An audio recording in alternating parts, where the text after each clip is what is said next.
My name is Max FineDay. I'm the Executive Director of Canadian Roots Exchange, a national nonprofit that works to build relationships between Indigenous and non-Indigenous young people across the country.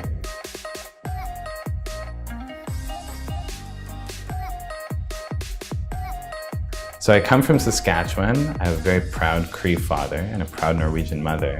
So my life has been about building relationships between Indigenous and non-Indigenous people. So this work that I'm doing with Canadian Roots Exchange is just an extension of what I've been doing my whole life, trying to explain to the other side that we're more alike than we are different.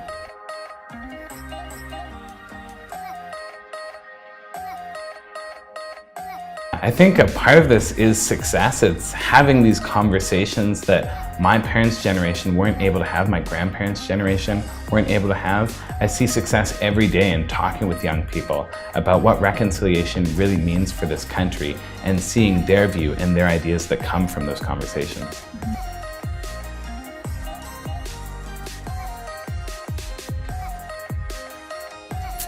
That's a tough question. That's a tough question.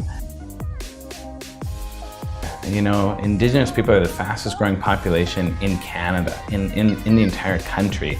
And I see that as much progress as we're making on reconciliation, there's still so much more work to do. So when I'm lying awake at night, I'm thinking, how do we explain each other? How do we explain ourselves to one another?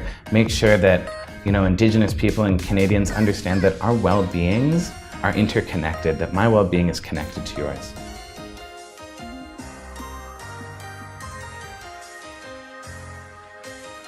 Yeah, my family has been my main driver, has been the ones who are my biggest cheerleaders, but they also hold me accountable in making sure that, you know, the work that they've set out for me to help Canada understand one another, that I'm able to do that work in a meaningful way and doing it with young people.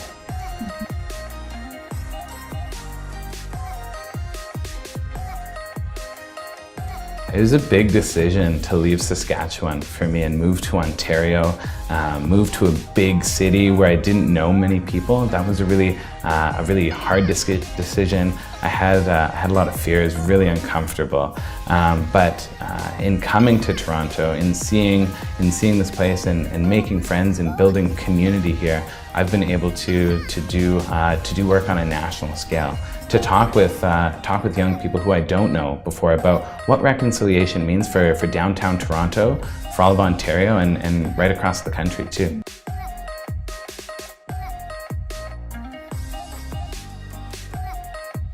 I had all of my family with me in Saskatchewan. I had, you know, a life. I'd gone to all my schooling through Saskatchewan. All my friends were there. It was really difficult decision to leave. I spent you know, weeks thinking about if it was the right choice, going back and forth, trying to find some guidance from my community as well, and that's actually what helped me make the final decision. My community told me that that was a part of my responsibility to go and to do this work, to have these hard conversations with Canada and impact not only my community, not only Saskatchewan, but try and impact the entire country in a good way.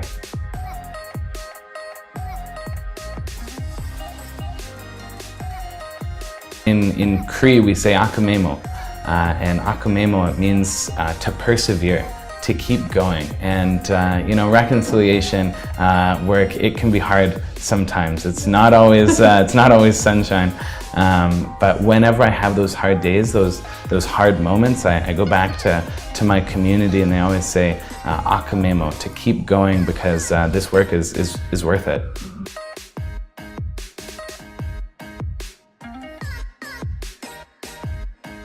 One of my favorite things that I get to do is I get to have coffee and dinner with Canadians.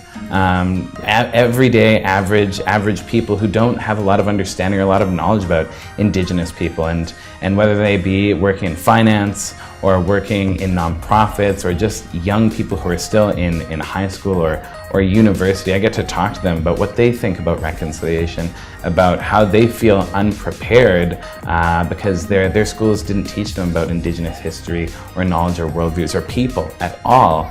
And I always leave those conversations with a bit more perspective and a bit more insight, and I think they do as well, and that's one of my favorite things.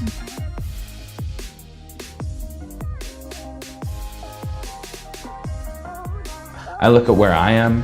My parents gave me the best chance that they could in life. They worked really hard to make sure that I had a good education, that I graduated high school, that I went to university, but also they gave me that good identity, that sense of self, knowing where I come from, who my family is, that I'm really strong in my culture, all these sorts of things.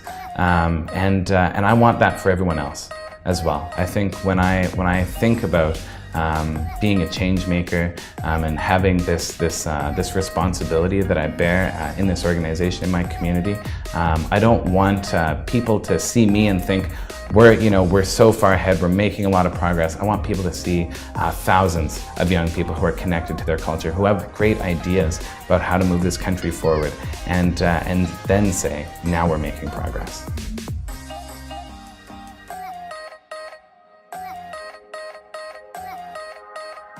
We have to know one another. We have to get to know one another. We have to understand that my success is linked to your success, my well-being is linked to your well-being. And we have to know that that's possible. And we do that through taking some time to educate ourselves, whether we're Indigenous or non-Indigenous, about our country's history, and take a look at where we are now and think about how we can get to where we want to be as a country that is just, that is equal, and that's really thriving for all people.